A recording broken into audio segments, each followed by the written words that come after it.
so if there is something that happens or occurs, a fire or an active shooter or something, you are the people that your tutees or your clients are going to turn to probably. You're going to be the ones to be the leaders in that kind of situation. So we've invited Rick Cohen, who I think most of you know is the head of our public safety, to help guide us on what happens during a situation that we may need to act and react quickly. So if you all could give him your attention, I turn the floor over to Rick. Thank you. I don't think I'll need a microphone. It's my understanding that one of the exercises before we got started, or we're going to talk today, was you were supposed to watch a video online. Does that ring a bell to anybody? Did you all look at that video? Okay, if you haven't seen that video, I would really strongly encourage you to take a look at it. And if you have seen the video, I encourage you to take a look at it again. Not today, not tomorrow, maybe next week, week after.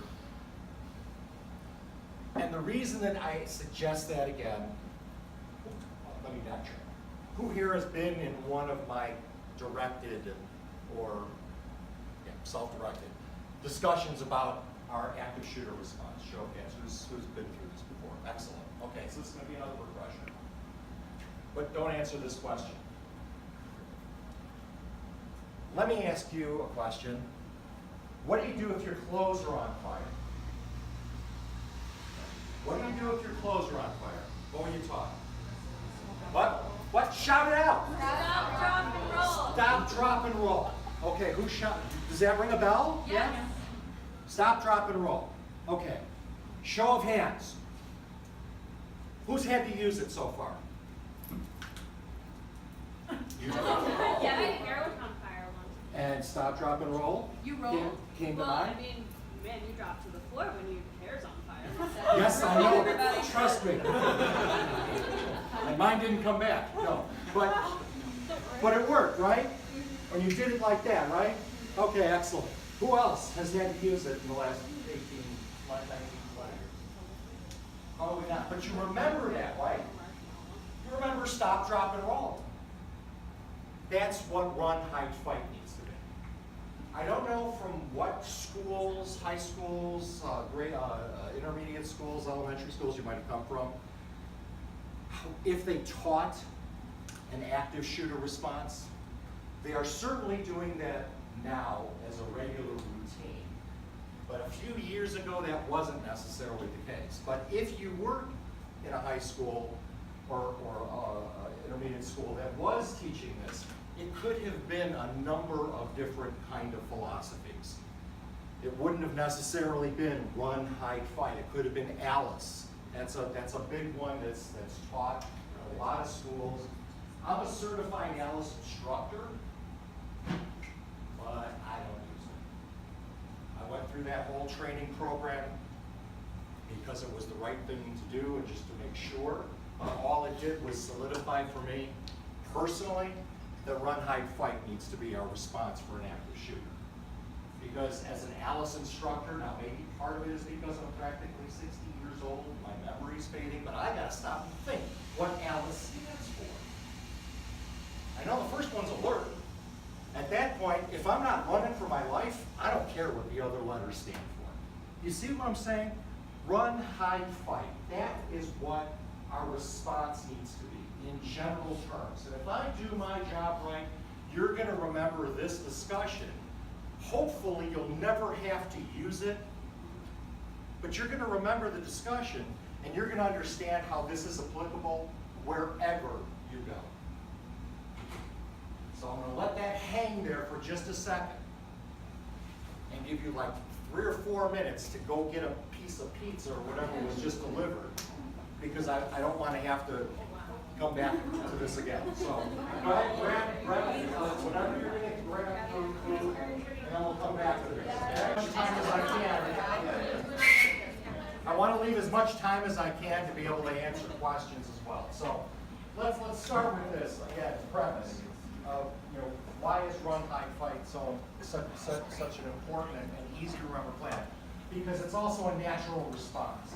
Now, what you saw in the video that was produced by University of Wisconsin-Madison, who I did get permission to use that film. There's something that was a couple things in that film. First of all, it was very well done.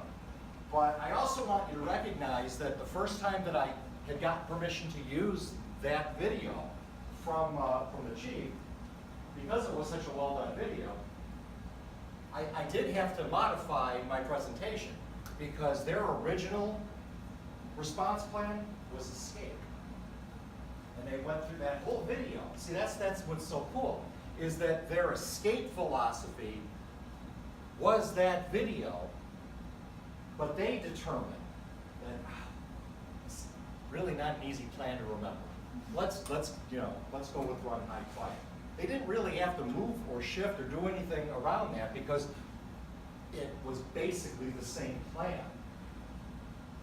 And when I was showing their video with escape on the left-hand side, when they were saying evacuate, my little thing popped up and said, run. Okay? And it just, and when each piece hit, that's, hide, that kind of thing. So if you saw, again, in that video, it was very, very well done. A couple things I just want to drive home that you make sure you understand. Again, this concept and philosophy will work wherever you are, whether you're on campus, whether you're at a shopping mall, a restaurant, a movie theater. Doesn't make a difference. This should be your response plan. Now, how long does it take to create a plan? Let me kind of walk you through a little bit of my mindset. First of all, trust me when I tell you that in general terms, you all do not want to live up here. Where I am, okay? Not a real pleasant place sometimes because I'm always thinking about this. But what I want to inject to you today is how easy it is to be able to pre-plan. And trust me when I tell you that when you have a plan, you are in a far better position to be able to respond than if you have no clue what to do at all. Does that make sense? And how easy is it to make a plan?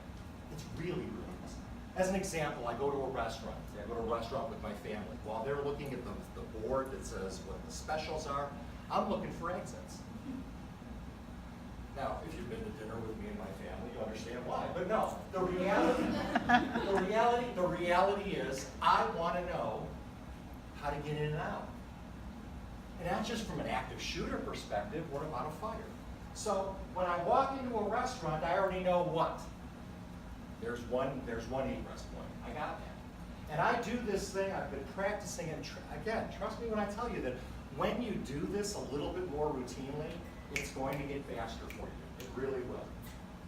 And one of the routines that I go through whenever I walk into an environment I've never been in before, I do a sweep from right to left. It's real simple. Yeah, need a table for 4. Thank you very much. Wow, place is busy tonight. It's like, it's really cool. Okay, good, got it. Okay, now I have just literally, how long did that take me? And how long does it take you to just kind of look? And what am I looking for? I know I just came in a door. Emergency exit. How do I know? I got a sign, big red letters, exit. Kitchen, very important. Bar, bathrooms, emergency exit. Window, I'm good. I now have a basic plan in my head if it goes bad. Typically, I like to sit near the kitchen. Why? I'm hungry. But I also like to be near the kitchen because, why do you think? What does every kitchen have? A back door. Somebody over here said weapons, and that's true. That's absolutely it. Let's understand that the concept of run, hide, fight would be the last option. But you're right. There are those in there if I need that. But every kitchen's got a back door because they're not carting all the garbage out the front door from the tables they cleaned. And if there's a fire, where are most people? Or if there's, God forbid, an active shooter, Where are most people probably going to flee to that have a plan? Where are they going to go to? Front door. Why? Because they have no other plan. They walked in the front door, I know where the front door is, and that's my way in, that's my way out. Yeah, with 200 other people. Maybe those side emergency exits would provide a better opportunity to get out, but most of the people aren't thinking about going through the kitchen. I'm going through the kitchen. And if I get held up in the kitchen, there's lots of things I have or options I have. And remember, run, hide, fight is an option. It is not an in-order plan. And just because you choose an option does not mean that you can't change your mind. It also means, as an adult, you have your own options as well. I can't force you to do one or the other. If it's maybe just you and me and a couple of other people, and I believe, partially because I've been doing this for practically 40 years, that getting out of Dodge is the right move, maybe I won't give you that option. You'll be screaming no, no, no as you're over my shoulder and we're going through the door, but trust me when I tell you, if I don't think that's the right move to make, I'm not going to do that, put you in harm's way either. But you do have a choice. Not the same if you're involved with little ones.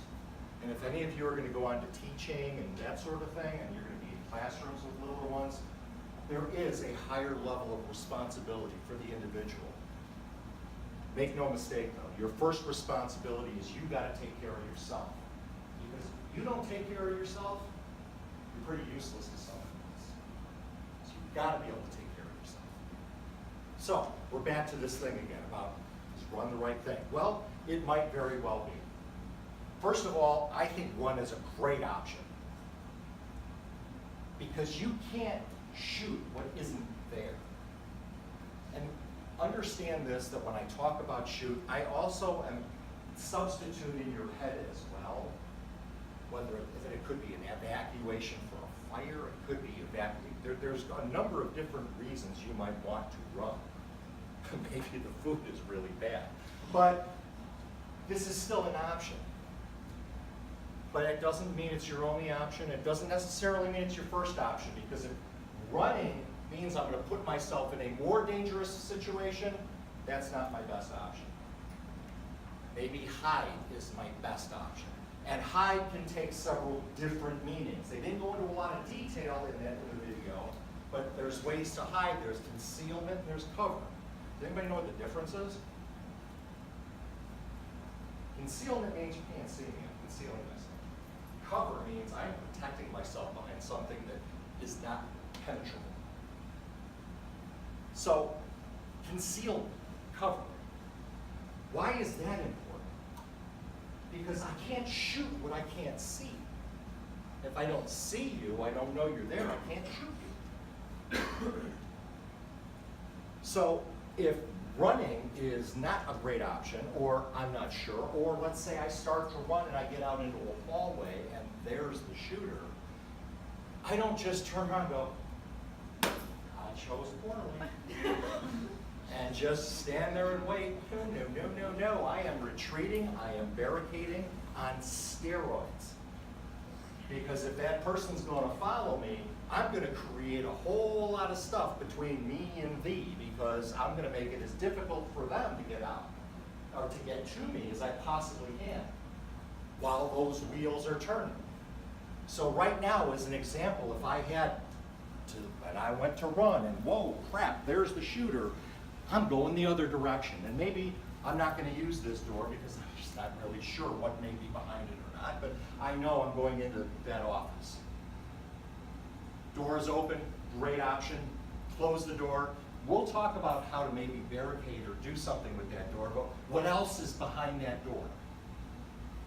Anybody know? Look. Exactly. So window.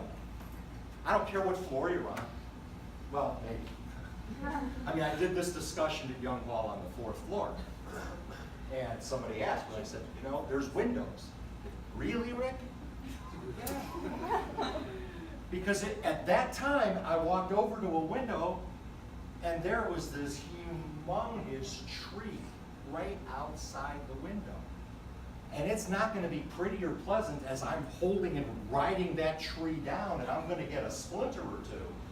I'm probably gonna break something I need later on in life, but the reality is, if I'm not in that fourth floor environment where hot lead is flying, I'm in a better place. Sometimes there are no good options, so you have to choose the best of a crappy one. But yes, there's a window. There's also an open window here, it's got blinds, so blinds get closed, door gets barricaded, as that person who I saw over here is probably gonna start moving their way here. Kind of here to see where I'm going with this. So, run didn't work, hide might be it. If I immediately knew and I heard pop, pop, pop, and barricade is the right move, then that's the right move. I'll get to fight in a minute, that's the last option, but it might be the only option. So let's say I'm barricaded, and that person that I thought that I saw over here, I don't hear anything, I don't know what's going on, I don't see anything going on, I'm not hearing anything, and I'm in there and I'm secured, and I haven't gotten out the window yet, and I hear things going on a floor above me. Well, maybe I don't need to crawl out the window. Maybe I can open up that door and now take off and run. Once you're barricaded, unless the police have come in like they did in that video and they say, close the door, lock the door, hide, because they heard the gunshots and they're moving toward that. If they're directing you to do that, then do that. This is not a good time to argue with law enforcement. It really is not. You think that you've got some stress going on.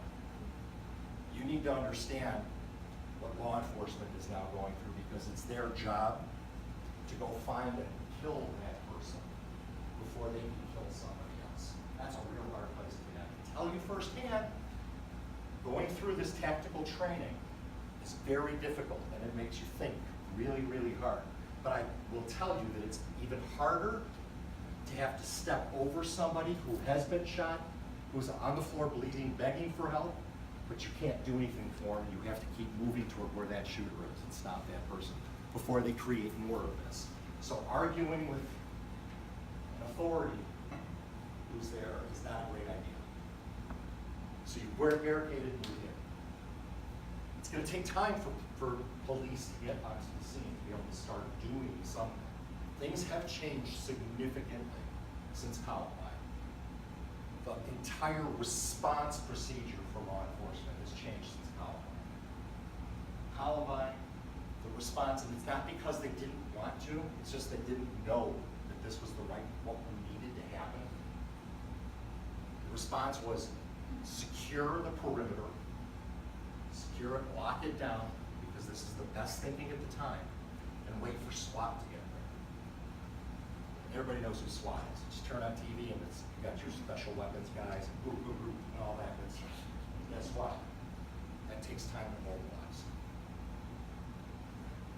So law enforcement changed their philosophy to immediately engage the shooter with the first officers on the scene. And if there's one guy, there's a plan, and we're trained how to do that. There's two, there's a specific way to do it. There's three, another, there's four, it's a triangle, it's a diamond shape. There's ways, there's tactical ways to do this. But you have to immediately engage the shooter. Which brings me then to the fight piece. If you have no options, and it's you or that other individual, you need to take action.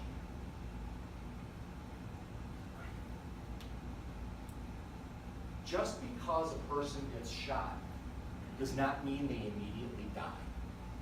Unless, of course, you're a bad guy in an Arnold Schwarzenegger or Sylvester Stallone movie, where even if they're firing a gun that they've already shot, this is the seventh, they got a six shooter, how did they do? Doesn't make a difference if they drop it. Okay, that's the movies. Just because you get shot does not mean you die. In fact, if you do a Google search on active shooters and injuries and fatalities, you can see a very large number of fatalities. But you're going to see a significantly larger number of injuries of people who were shot during these but did not die. So you need to engage that person. And you need to be able to engage them in a way that you afterward will say, I didn't know I was capable of doing that. And you need to be able to do it. If there's more of you, trust me when I tell you, the odds are in your favor. Because lockdown and hide under a desk is not the answer. All you are is a stationary target for likely, statistically, that untrained shooter. Most active shooters are not tactically trained. They're not. They think that they're really good. They go to a range, that's not tactical firearm training. Somebody that's tactically trained is going to be able to stay locked on their target regardless of what's going on around them. And that takes some time. And part of that training,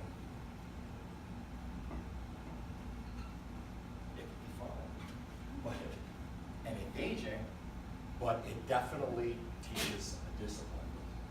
Most active shooters don't have that. In fact, you look at the movie again a little closer, look at the guy shooting. Okay? When he walks in that room and somebody throws that garbage can, don't watch the garbage can, don't watch the guy. Don't even watch the shooter. Watch the shooter's hands and the gun. Has anybody here ever fired a gun? Show of hands. Okay. Those of you that have shot a gun, hopefully at a range, under supervision, so on and so forth, you understand how critical it is with sight alignment, right? And what happens if you come off your sight, you've shot? Mostly shotguns. That's fine. Shotgun, nice wide angle, absolutely. That's very good. But what happens if you come off your sight just this much? If I'm shooting and I'm aiming at you and I just come off just this much, where's my round gonna go? Nowhere near you. Okay? Because at this distance, this much is this much. That's why it was important. And that's why you look at that film again. When that garbage can hits that shooter, he comes around and the gun's like, whoa, whoa, whoa, whoa, whoa. He's shooting at everything up here. Even if he did pull the trigger, but there is this psychological thing that prevents you from being able to do that when things are coming in your face and being thrown at you. It's a weird thing called a Hulu. We won't get into that now. But the point is, you're taking some action. And then, the numbers in that room were able to take that person down. Do you see where I'm going with this?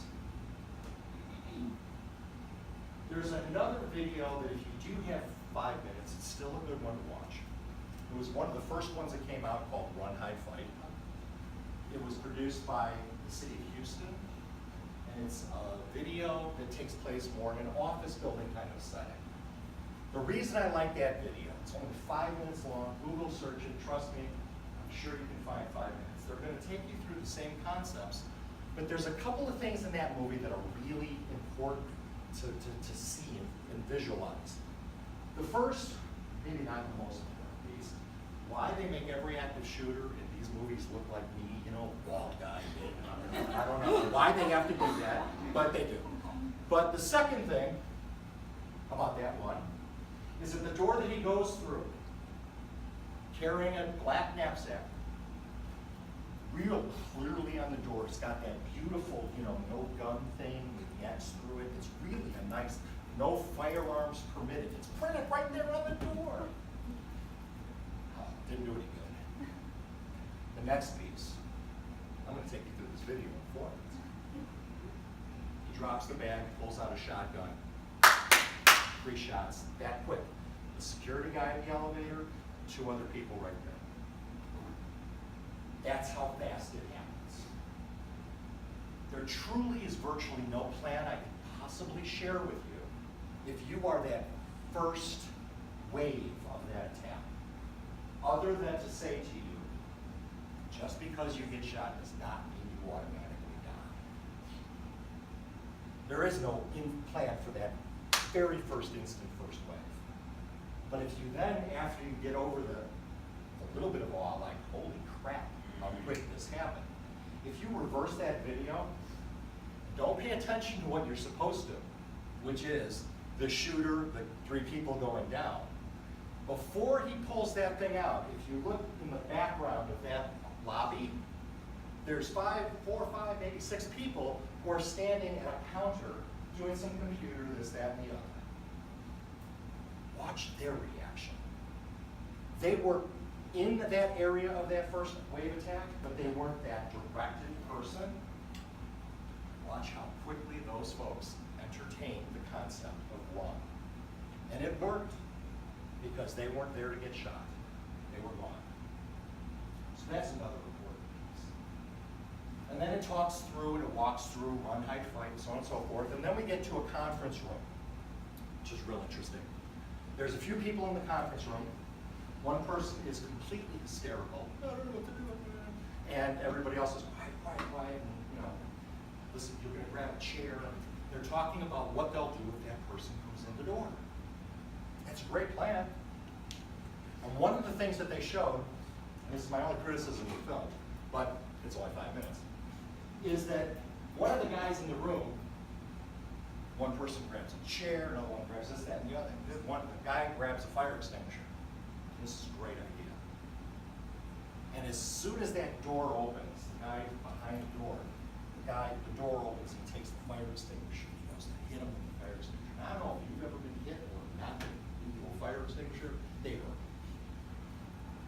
I know this firsthand. Grab one on the first floor, run up to the second floor. It's going to be banging on your black and blue. Lesson to me, grab the extinguisher on the second floor, not on the first floor. Again, you'll learn as you go. But I wouldn't hit him with the fire extinguisher. I'd hit him with the fire extinguisher. I'd unload that dry chemical extinguisher in their face. Absolutely. Boom! Just that fast. Why? It's really hard to shoot someone if you can't see them or breathe, because you have just inhaled dry chemical that is burning your eyes to the point that you can't think of anything else. And inhaling dry chemical, hard way to try and carry out your plan. And don't kid yourself, they have a plan. And the plan does not involve, usually, seeing the next sunrise.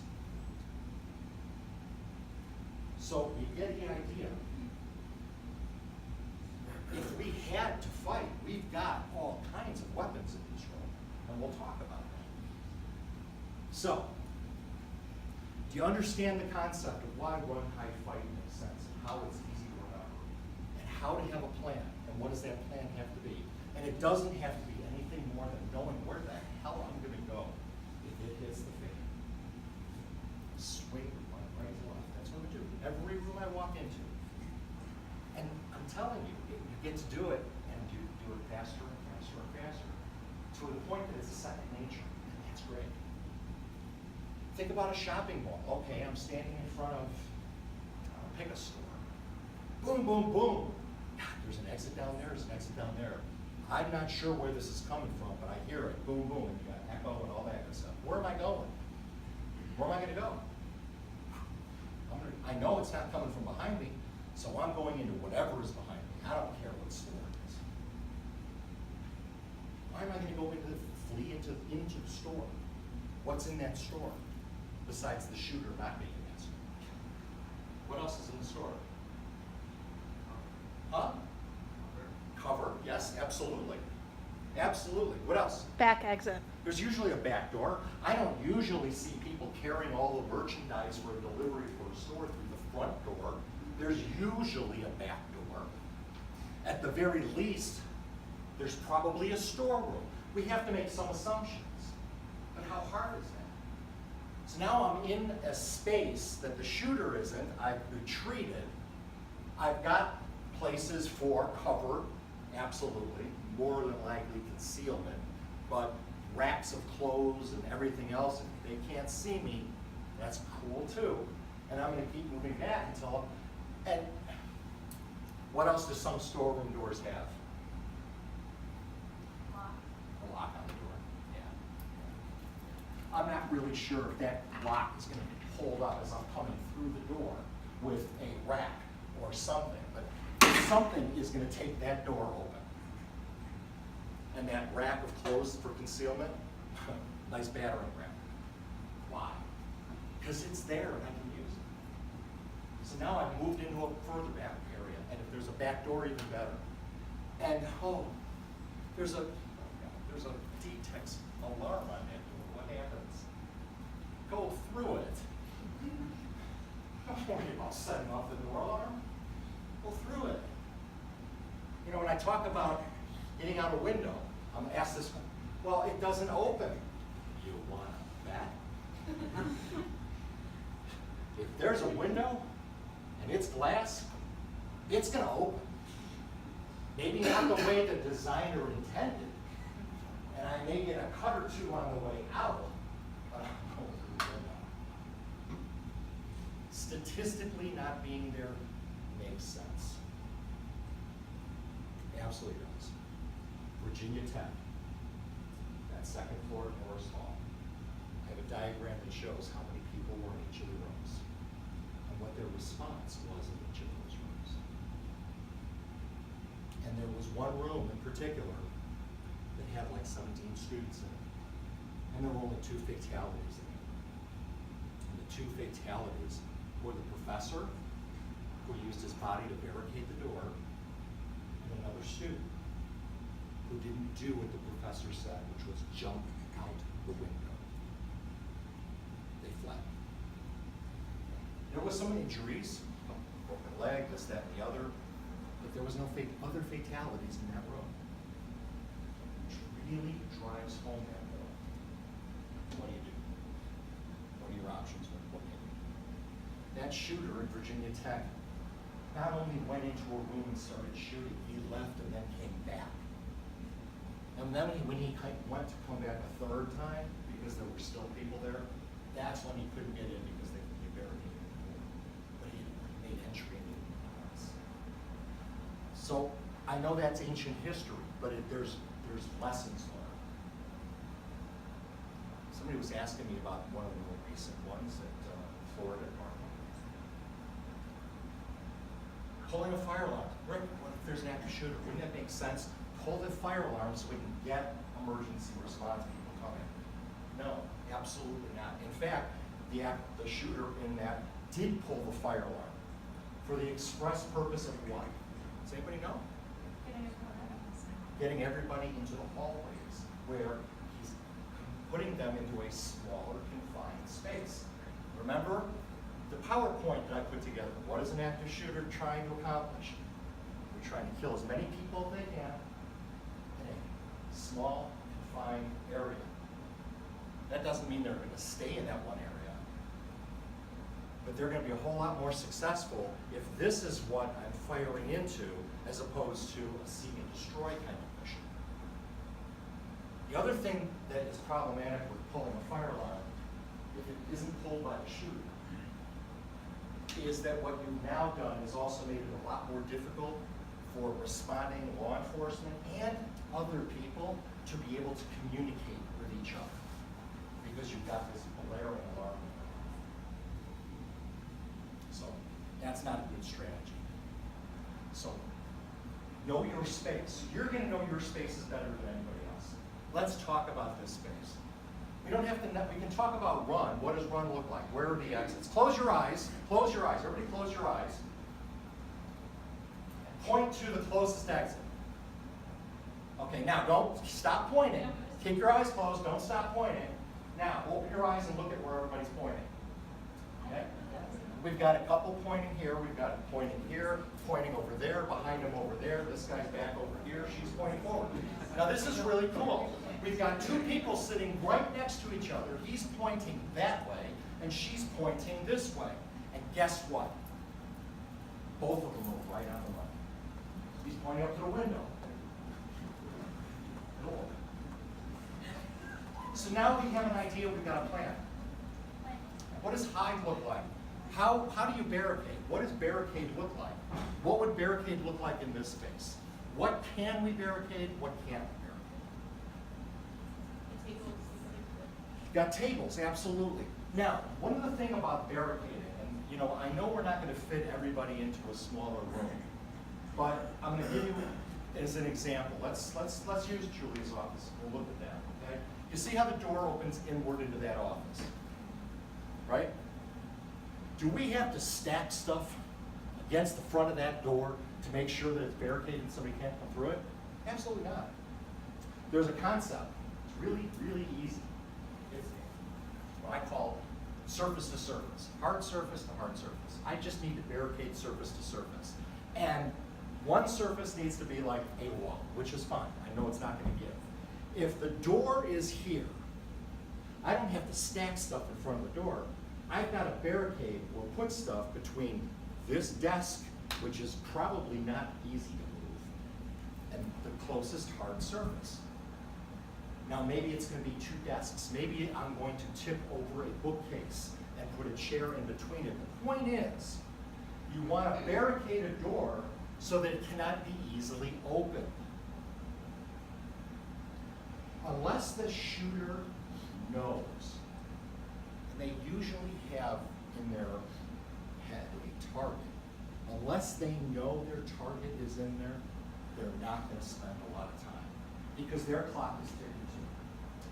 Because after that first shot, second, third, 40th, they're going to start hearing the sirens. And that is their countdown. So you've got to buy yourself some time. So we barricade, and we have all kinds of things to barricade. What about a door that opens the other way? What can we do about that kind of situation? The door that doesn't open inward where I can barricade from surface to surface, what if that door opens outward? What kind of choices do we have? Any idea? Okay.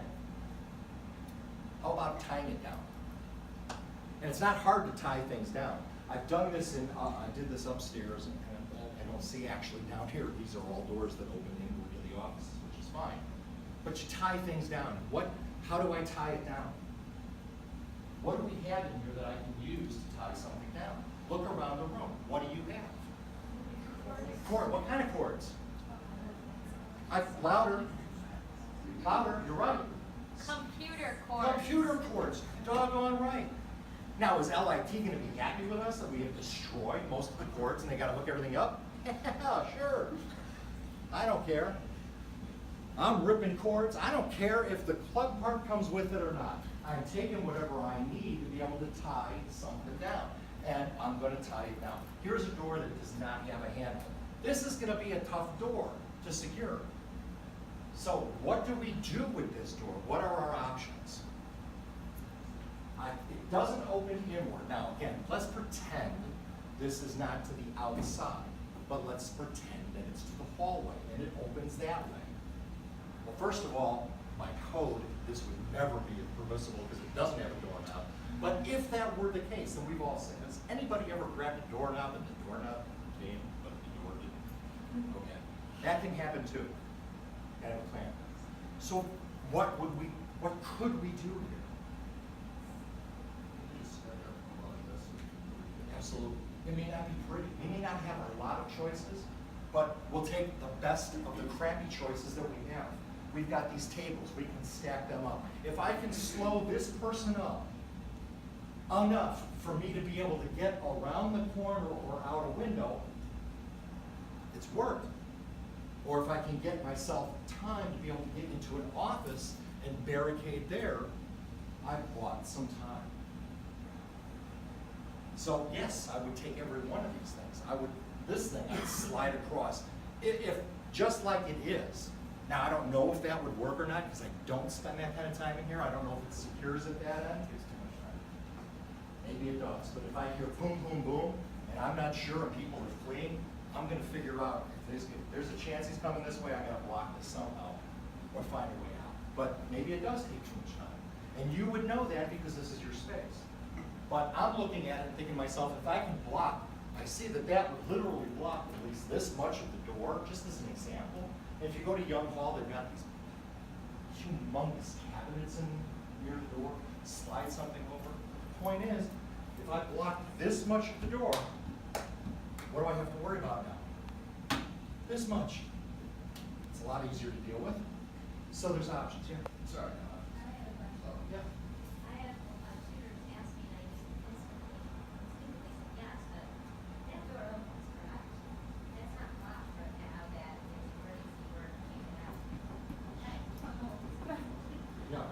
doesn't, and you know why?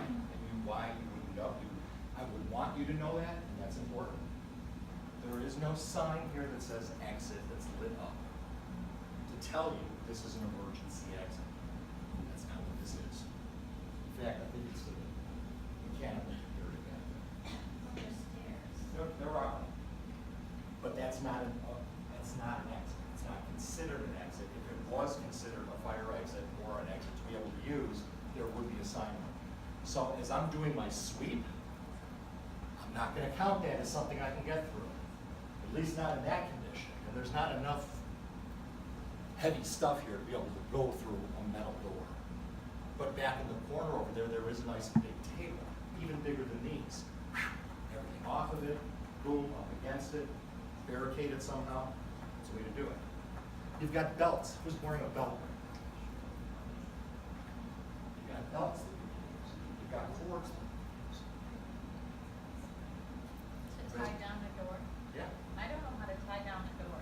I'll bet I can show you in just a minute or two. I know, particularly with the doors that have these handicap handles, real simple. With this belt, I did this upstairs. And it does not take long at all. But if I've got a barricade, hey, that's really quick from here, I'm good. Right there, I've locked that, right around that door, and now I've tied it off to something. And if I have to tie this to something else, I've got it. I also have to use it to grab somebody. I got that too. I know. I'm telling you, I warned you, you do not want to be up here. This is what I think about. Okay.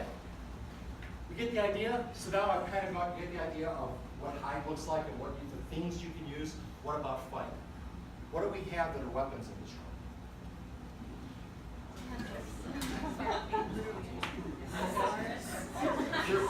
Everything that you're pointing to except the pizza is probably appropriate. Okay? Even the pencil that you just grabbed. Now that may not be the first thing that I'm going to come at him with, but the pencil is definitely going to be impaled someplace. I know that sounds terrible, doesn't it? It really does. But you know what? September 11th also taught us something else. That sometimes there are no good options. I think about that Flight 93 over Pennsylvania. They knew what was going to happen because they had already seen, heard about the planes going into Twin Towers and the Pentagon. So they knew what it was going to be. Was run an option? I don't think so. Is hide an option? Not in an airplane. Unless, of course, you watch the movie Passenger 57 with Wesley Snipes and then you're in the bay underneath in the cargo. Yeah, it doesn't work that way. So no. Does anybody even know Wesley Snipes? I'm sure what you Okay. So fight is their only option. That's where Let's Roll came from. And they were going to try and take them out in the cockpit and do what they had to do. If they had been successful, yes, they had a different problem.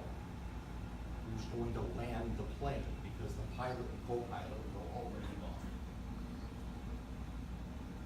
Okay. I've eliminated one problem, I've created another. Remember, just because you get shot doesn't mean you die. Just because your plane hits the ground really hard doesn't also guarantee death, but you gave yourself a fighting chance. Unfortunately, they weren't successful.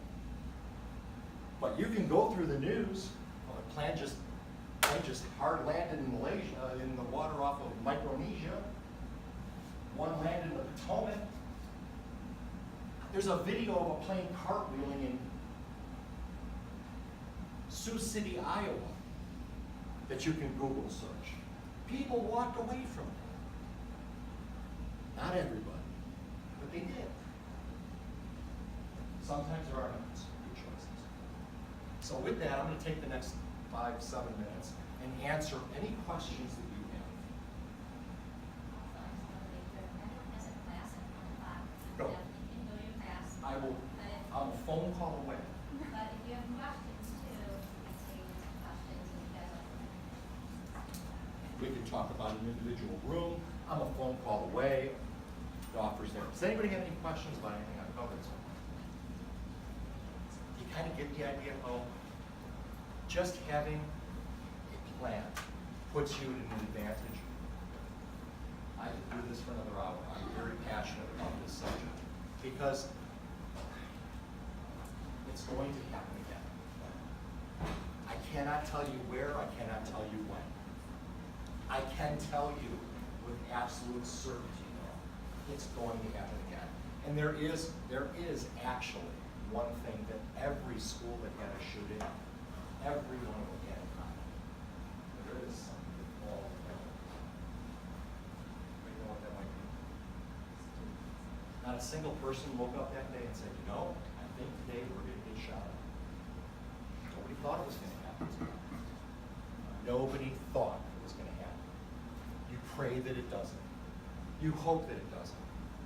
But when it does, you gotta have a plan and be prepared to act. And those aren't my words. Those are the words from a commander in Colorado who responded to not just Columbine, not just Platte Canyon, but a third active shooter situation in that Colorado area. 3 active shooters in this one guy's career. Most police officers in the course of their job, and I'd say nationwide, and I'm talking about from Chicago to Mayberry. Does anybody know Mayberry? Andy Griffith? Anybody Mayberry? No? Small Podunk, 2 people doing this out. From that town to Chicago, most police officers will never draw their weapon in the line of duty. This guy has been to 3 active shooter situations in Colorado. So when he says, pray it doesn't happen, hope that it doesn't happen, be ready for when it does happen, because it will. I'm going to pay attention to somebody with that kind of experience. No questions?